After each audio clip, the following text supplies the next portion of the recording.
Di na kami tahimik. Sawang-sawa na sa palabas nyo.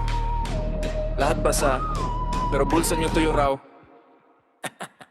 Tagulan na naman, dunod kalsada, paligo sa putik, bahay ginawang bangka. Habang kayo nasa opisina, nakadete, nakasuit, nakatikim, bilag pang drone sa tarpaulin. Sa balita puro ribbon cutting, pero sa mga ghost project lang. Resibo lang ang buhay, wala namang ginawa, grabe ang galing. Tip Valley West, pirma dito, pirma doon. Nakasmile sa camera, pahiro sa taong pagod. Politiko sa gilid, nakabraso, nakakotong. Kada kontrata may kupit, parang kupon. Mga buhaya kayo, habang lumulubog ang bayan ko.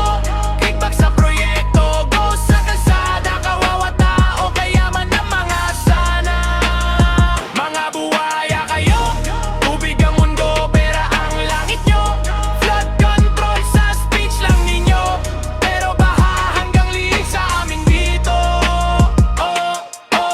Bridge sa papel, pero sa barangay bangin. Drainag sa plano, pero kanal barado pa rin. Budget pang 10 barangay, pero semento pang 2 poste lang. Saan napunta di malinaw, linya ng presscon. Para sama sa to, trastos pa, konsensya ton. Pero sa likod ng podium may hatina. Architect, contractor, congressman, mayor, lahat masaya. Sila tuyo, kami basa. Sila nakalunch, kami noodles lang sa baha. Sila paawa sa kampanya, pero kami ang tuy nakawawa. Ulaman, no tirik ang araw. Mga buhaya kayo, habang lumulubo ang bayan ko.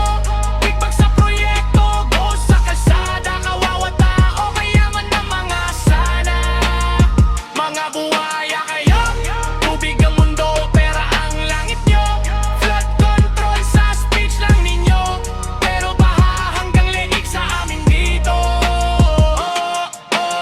Sino bang dapat magkontrol ng baha? Kung pati konsensya nyo binahanan ng pera. Konti lang naman hinihingi, gawin yung trabaho. Wag puro selfie, puro meeting, puro kwento sa kamera. Mga buhaya kayo,